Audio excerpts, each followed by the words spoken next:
Hey YouTube, it's that time again. I got more Vanguard videos. So what I'm showing here right now is the six clans that I think are going to get a big boost with the release of Infinite Rebirth. The sneak peek was last weekend. I didn't go to it, so I don't have anything yet. That's why I don't have any of the other cards to show aside from the old ones. But these are the decks. These are the 6 decks besides Link Joker, because everybody's like, oh, Glandios. I don't really care about Glandios. I don't expect to build that deck. Chaos Breaker is just fine. Yes, Glandios is, if you can pull it off, it is kind of an Exodia style way of winning. But I'm not too worried about that right now. I'll just wait until that price of Glandios falls once Legion comes out, Season 4, all that stuff. So anyway, the decks that I think are going to see a big boost, well, Kagero is going to get a lot of support, even though they have gotten so much support over the course of the summer. Gold Paladins are going to get Monarch. Everybody knows that's going to show up also. But besides those two popular clans, I guess Shadow Paladin is another one that's going to get a big boost. They're going to get their Cross Ride, Drag Ruler, Phantom, more Phantom and Blaster support. I don't know. I like Raging Form better than Drag Ruler, but I may build Drag Ruler just because Shadow Paladin is my favorite clan. But I'm not too keen on that, really. I want to focus more, personally, I'm going to focus on these 3 clans. So, Megacolony, Machinings are coming back. They're going to come back with a vengeance. They're getting a really good break ride. They're going to be the last clan to get a break ride. So, they're coming in last but not least. Pale Moon's getting more support. They're going good again. And Maelstrom is going evil. So they're going reversed. So it's like these two are swapping. This one's going unreversed. This one's going reversed. So what I thought I would do is, well, since I haven't done a deck profile on Megacolony in a long time, I've had the machining deck for a super long amount of time now. So we'll probably just do that today. But they're getting a lot of support. So this is my current machining deck. It's going to change. So just go over it real quick. 4 Machining Stag Beetle, he's the hero. Main Vanguard, he's a 10k, but every time you ride him, it's almost like a break ride in terms of how strong he gets. He can hit ridiculous numbers. Next, the backup Vanguard, 4 Martial Arts Mutant Master Beetle. He can he can trap your or stun, depending on where you are. Some people say stun, some people say trap. He can prevent your opponent's rear guards from standing, so it's okay. 11k body. He was really, besides Girafa, he was the first 11k Vanguard that Megacolony had. That was pretty decent. So good backup card, 11k body. So that's the grade 3 lineup. Obviously, it's going to change when Machining Hercules and Cyclomatooth comes out. They're going to get a break ride. So for every break ride I pull, I'm going to take out one of these. And for every Hercules Beetle, depending on how many break ride I want to run, I'll either take out one of these or take out one of those.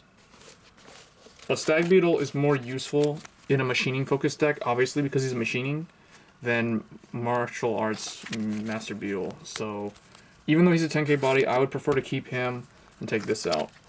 So this goes for break ride, this will go for Hercules.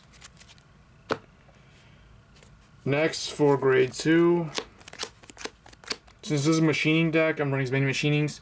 4 Machining Mantis, it's really good. 2 Machining Armor Beetle. This is good mid-game when you have a card to give up, put in the soul.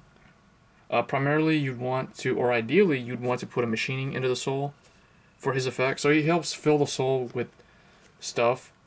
Because Stag Beetle tends to pull a lot of stuff from the soul. So, Machining Armor Beetle is good. Just 2 copies seems to be enough because you do have to put something into soul. So you do sort of go minus just to prevent an opponent's rearguard from standing. So it's kind of hard to pick what's lock or trap sometimes with him.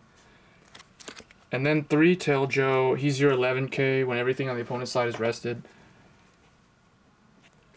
And 2 Water Gang, just because you can get more advantage with him, although you almost never will use his effect. if you're expecting to have to use Martial Arts Master Beetle's effect, because that is a Counterblast 3, this is a Counterblast 2. So you'll probably only ever use this like one time per game, if ever. For grade 1s, obviously 4 Sentinels, 4 Paralyzed Madonna. They're gonna get a Quintet Wall, which is also a machining. So machining Ladybug is a Quintet Wall. I'm not exactly sure how many of those is ideal to run. It might be 2 of those and 2 of this, or just 1 and 3 of this, but I don't know yet. Like I said, I didn't go to the sneak peek, so I have no idea, like, aside from what I have now, I don't really know how to, like, what I would swap out yet. So 4 Machining Hornet. It's just an essential machining card. This isn't really a lot to say. It's very similar to the grade 2. It's the same effect. And then 4 Machining Mosquito. This is your placed on VRR Soul Charge 1.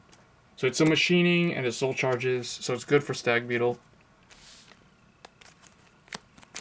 2 Megacolony Battler B. This is another card that traps or stuns.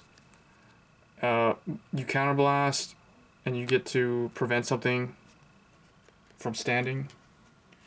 But the only downside is it's when it boosts and the attack has hit a Vanguard. It's a 6k booster.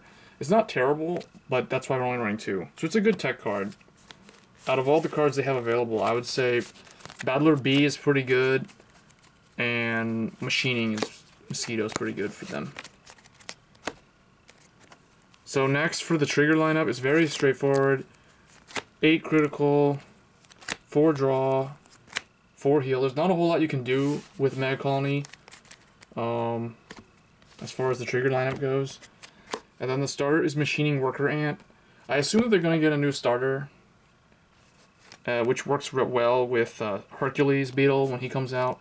But we'll see. So far, this is pretty good because it enables you to get another attack. On the turn you ride Stag Beetle, you can call this, and let's say you have like the grade 2, ideally you call these 2, then he will allow this to stand.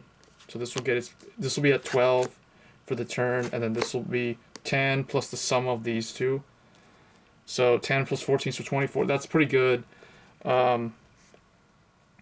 So yeah, that's basically the deck. Megacolony in general is another underappreciated, underrepresented clan, or undersupported clan.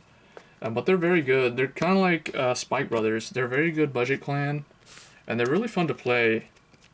And they're pretty ahead of their time in terms of the concept. Really, I think Bushiroad basically took the Megacolony idea of preventing your opponent's rear guards from standing, and they created Link Joker out of it. Like, Link Joker is an extension of that. So that was my current Megacolony deck.